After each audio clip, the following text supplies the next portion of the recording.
From season 1 to 2, there was a shift in the story that saw Fruits Basket go to a more plot-driven narrative. The effect of this is season 2 having some of the most memorable moments in the series. Today, my job is to choose 10 of my favorite moments of season 2. And just to be clear, I'm choosing very specific moments. You won't see me saying something like the beach arc or Reem's backstory being on my list because that's not narrow enough, so keep that in mind.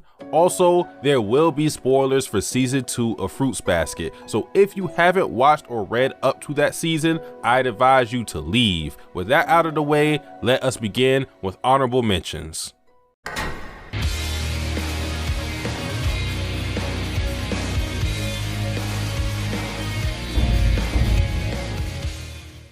Honorable mention number 1 is the delinquent trio making their brief comeback. Very personal moment for me because I'm an Utani fanboy, just like the delinquents. The trio visiting Utani at school shows their admiration for her as well as the positive influence Utani had on their lives. Apparently, they are going to school and have changed their life for the better. Utani guided the trio thanks to Kyoko saving her, and in turn, she decided to do the same for 3 girls going down the wrong path. So everything came full circle with this moment. Honorable mention number 2 is Kyo versus Utani. The banter between these two is always funny. Utani loves to mess with Kyo, so she's always initiating beef, and Kyo is prideful, so he'll never back down from a challenge, even if he's up against a girl. These two bring out the vulgar side of each other and are usually portrayed as being equals, so it's a dynamic I enjoy. Number 10, Kimi trolls on the PA.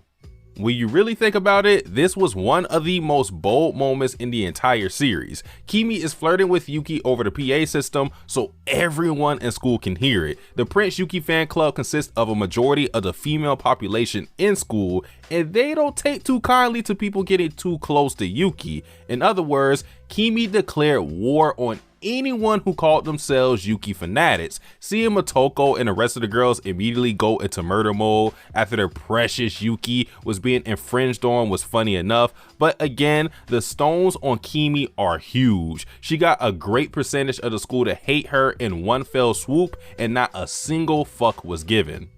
Number 9, Hiro questions Toru about her dad. I love Toru to death, but one of her major flaws is her tendency to bottle her emotions. While Toru is generally a happy-go-lucky person, sometimes her positivity is an act, and in the face of someone as insensitive as Hiro can be, he asked a very hard question. Toru just never talks about her dad, and while we can attribute some of that due to Katsuya dying when Toru was very young, that's not the whole story. Hiro was curious as to what was the story behind Toru gushing over her mom exclusively, and in turn, dredged up some of Toru's trauma. I as well always wonder why Toru's dad was never focused on or talked about by Toru, and Hiro pretty much asked for me, which was very much appreciated. Number 8, teach them a lesson, Akito. Boy, oh boy, I love me some evil Akito. So this moment came off the heels of an arc that looked to be very lighthearted. The Zodiacs plus Toru were all going to hang out at a beach, soak in the sun, splash in the water, smile and have fun. Then Akito happened. Akito didn't even really do anything in this scene, but my hype was immense when she said, "The idiots and ugly girl are all excited. They're getting cocky and deluded themselves." It was one of those puff your chest out and talk your shit kind of moments. Akito had to remind the Zodiacs, Toru, and the audience that this show isn't all fun and games. I'm here to disrupt the flow. And you can't forget Shigure's top tier instigating in that scene as well. Number 7, Akito's bet with Kyo. The best word I can use to describe this moment is tense. Even in knowing this was a flashback, I was still worried for Kyo because of who he was dealing with. And once we got the reveal that Kyo made this bet with Akito, it retroactively made Kyo's rivalry with Yuki so much more impactful. The entire time these two were bickering and Kyo was training to get stronger, his freedom was on the line. This also raised the stakes of Fruits Basket because now we had a timetable for when Kyo was set to be locked up at, which at this point was about a year away. As for Akito, I think this scene in an odd way humanized her. Before the scene, Akito had acted almighty and omnipotent, so you wouldn't even expect her to make a bet with Kyo of all people. It showed that Akito had a very prideful side to her despite her detached attitude. Number 6, Kyo says he loves Toru. Cathartic release. Sweet cathartic release. Fans definitely could have told you that Kyo was in love with Toru since season 1 after the many looks and interactions. However, actually hearing Kyo say he loves Toru is a completely different experience. It felt like a gigantic weight had been lifted off. It was a welcome direction for Kyo's character, as he now knew he had someone to live for. This happened in the middle of Akito's tirade, so Kyo didn't proclaim his love out loud, which was smart. See Hiro and Hattori. However, it was a good moment nonetheless. Number 5, Akito reveals that she is a god. This is another moment that wasn't as big of a shock to me, but the execution was amazing. Akito prior to this moment already acted as if she were a god. She manipulates people at will, doesn't suffer consequences from doing so, and her perspective always seemed off. Even still, Akito confirming that she is in fact the being that rules over the Zodiacs felt like a major turning point in the series. If it was in doubt before, Akito was now officially our prime antagonist, as her goal and Toru's are in direct opposition of each other. As for what happened in the moment, it was a microcosm of why Akito is such a fascinating character to me. She sets the mood perfectly with little effort. The tension in this scene as Akito scratches Toru's face and explains who she is was enough to leave me on edge. Number 4, Kureno reveals his curse is broken.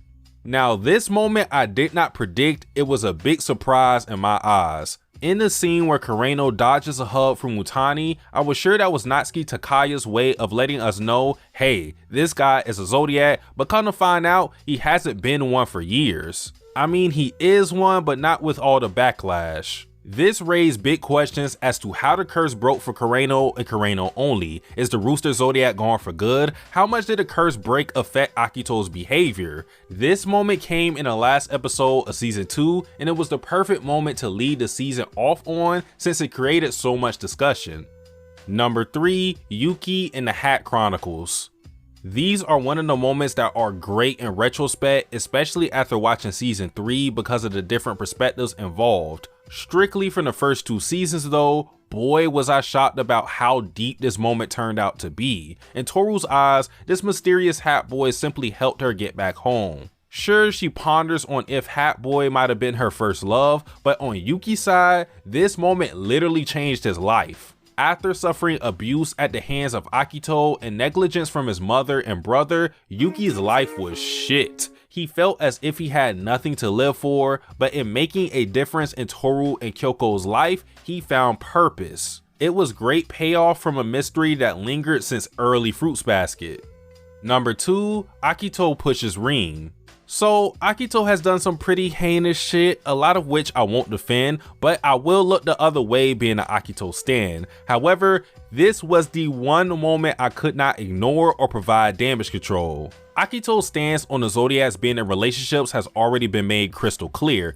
If you find love, you better also find a grave for yourself. For Rin, she knew very well what Akito was capable of, yet and still, she took all of the blame for Hiro after their relationship was exposed. Not that Akito cared whose fault it was, considering she'll always punish the woman. Anyways, Akito does a very Akito thing and decides to push Rin to what could have very well been her death. It was a jaw-dropping scene and very emotional.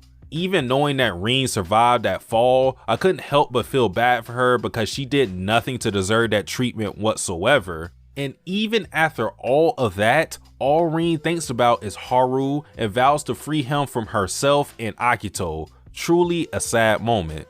And number 1, Kagura tells Kyo she loves him. Quick backstory, before this episode, I was not a fan of Kagura at all. I just don't like the ultra-violent tsundere trope. But then, this glorious moment happened. Kagura's overbearing love for Kyo, which was the fuel for her crazy antics that I shunned, was twisted in a way that changed my entire perspective on her character. Her being crazy in love with Kyo wasn't just there to feed a rundown gimmick, it was actually her overcompensating. Because Kagura wasn't pure like Toru and couldn't readily accept Kyo as he was in his true transformation, it made her feel dirty. So in an act to try and cleanse herself of this feeling, she tries hard in loving Kyo, but it didn't come naturally. But in doing this, Kagura did eventually come to genuinely love Kyo, and despite that their relationship started off as a sham, she desperately wanted Kyo to believe her when she said, "I love you." That definitely had me tearing up, especially with the music and everything. I just couldn't hold it in. The cherry on top was Kyo's response to Kagura, which was firm, mature, and patient. Kyo laid out his feelings on the matter clearly. He would not fall in love with Kagura, but he still cherished their friendship as kids, even knowing how Kagura looked down on him initially. Overall, a great moment and my favorite in season 2. Alright people, that about does it for my top 10 favorite moments in season 2. Let me know some of your favorite moments in season 2, and it doesn't have to be a top 10 list like mine. It could be top 3, it could just be a moment, your very favorite moment. But let me know that in the comment section. Guys, that is it for me. I am Satsuki the Savage. Like, comment, subscribe. I am out. Tasting your soul, you're not in control, just giving you goals. Scared of your past, the future is closed. The start is the end is a start. They both for the same, can't tell them apart. Nigga, that's cuz the intro was the outro.